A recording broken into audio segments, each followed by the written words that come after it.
great pleasure to welcome to our program today Dr. Louann Brizendine. She's the author of the follow-up, I guess you could say, to the female brain, which was quite a success. This is called The Male Brain, Breakthrough Understanding of How Men and Boys Think. We're joined by Dr. Brizendine today by telephone. Doctor, thanks for being with us. How are you? Oh, it's my pleasure. Glad to be here for the male brain. I learned a little bit about myself reading through your book, so thank you. All right. Well, that was the idea, actually, is to help women be able to put on male-colored glasses to see the male brain better. Well, I wanted to find out what you were telling women, so I learned something. You wanted to see if we got it right, huh? I think you came pretty close, yeah. Okay, that's good. I think, the brain, we're talking about the brain above the neck, but also there's the brain below the belt. That's true. Well, and it's not just that, too. I want to tell the audience, I mean, you kind of go from infant stage through mature stage, and how the brain changes in both men and women. But it must be kind of interesting to do this kind of follow-up book, wasn't it? Yes, I felt it was really important to, do the other side. After the female brain, I felt like, men, always in the feminist movement in the 1970s at UC Berkeley, and we always thought men were just the problem. It was always men were the problem. But, as I wrote The Female Brain, I've been, working in the field of psychiatry for a long time. I realized that really men haven't had a voice to what's really going on in their brains for a long time right now. You guys are not really allowed to say what's really going on. A lot of what happens is not just psychological, but physiological that causes the changes, right? I mean, it's not just the way people think. It's something that actually males' brains are different shape and build than female brains, right? Yeah, you have a 10% larger brain. For starters, it's actually bigger than ours, but ours has got just as many cells, so just we're corseted down into a smaller skull. But, we all start off with at conception with female-type brains, but at 8 weeks old, the tiny testicles start pumping out lots of testosterone that marinates the male brain and does things like increase the area for sexual pursuit up to 2.5 times larger in the male brain than the female. Oh, you say that's all? And it increases a lot of other things, too. Well, what would you say now that you've done both books, and of course you study this for, as a medical doctor for so many years, anything that kind of surprised you of the differences just doing your research that maybe you weren't aware of? One of the biggest surprising thing I found was in the daddy brain, actually, because I found that, the research shows that the female sweat glands of his pregnant wife or partner start to exude these pheromones, which are hormones that are let go in the air, but they don't really smell. They waft over to the male's nose and affect his brain by causing him to make more of a hormone called prolactin, which is that hormone that makes milk in the female. We actually don't know what it's doing in the male, but then also to decrease his testosterone, maybe making him a better stay-at-home dad. He's not going to be out chasing around so much. But the fascinating thing is that before that, his ability to hear infants cry, so his brain circuits, his auditory circuits for hearing babies cry, aren't so good, but afterwards they improve a lot. So time his baby is born, the daddy brain is really ready to take care of his baby.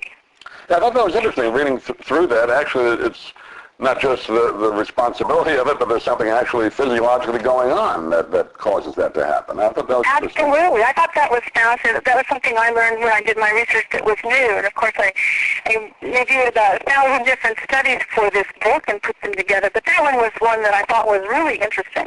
How about, I know you go into the book quite a bit about it, communication. Obviously, men tend not to listen probably as well as we should, according to women, and there's a reason for that, right?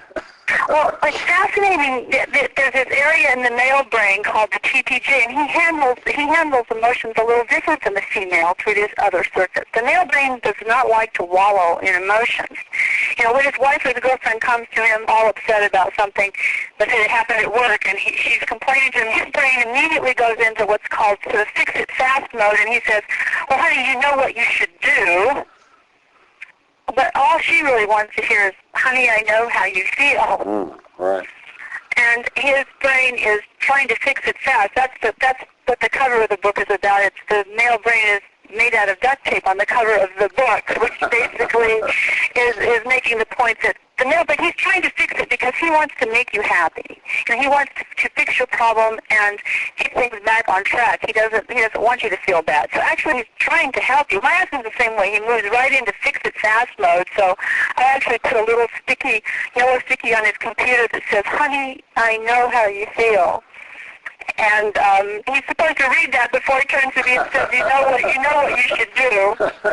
We can still try and fix it, but listen a little bit longer. Is that the best thing to do? Yeah, just express that a woman needs reassurance that you actually understand that she's feeling badly. So before you leave her emotional state, if you can just quickly say to her, my tip to guys is just say, "Honey, I know how you feel, and you know what you should do." So if you put that little phrase in front of it, it will help her be able to listen to you better. I try to do that. Doesn't always work, but I try to do that.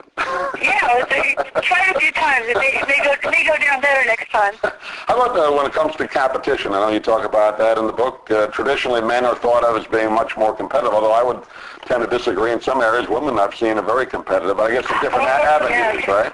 Yeah, no, women are very competitive, men are as well, but I think it's kind of different things. If you look at a group of 6-year-old boys, for example, you put them in a group and go and play together for about an hour, and then the researchers will interview them, and every boy to a boy agreed on what the pecking order already is, who's where in the lineup of the hierarchy. If you let them not see each other but have them play again 6 months later, they have the exact same hierarchy all over again. So the pecking order is something that boys are very conscious of. They form very fast and really are quite interested in what order they come in. Do you think the roles now that have evolved, both men and women, obviously, women maybe more so in the last 30, 40 years, has that changed at all, or the brain's been the same since day one? Well, yeah, it takes thousands of years for the brain to really evolve quite a lot. Although different cultural situations, basically our culture helps to form and sculpt our brain circuits throughout our lives. It's much more malleable than we originally thought. So I think you're right. The last 30 or 40 years has a lot of changes for women and women's role in society, and has necessitated some change in the male's role as well. So I think that things are indeed evolving. Dads are more stay-at-home dads now sometimes. Moms are the breadwinner. They say now in about 35% of American homes, the female earns more than the male. So you're right. You're absolutely right. Things have changed a lot.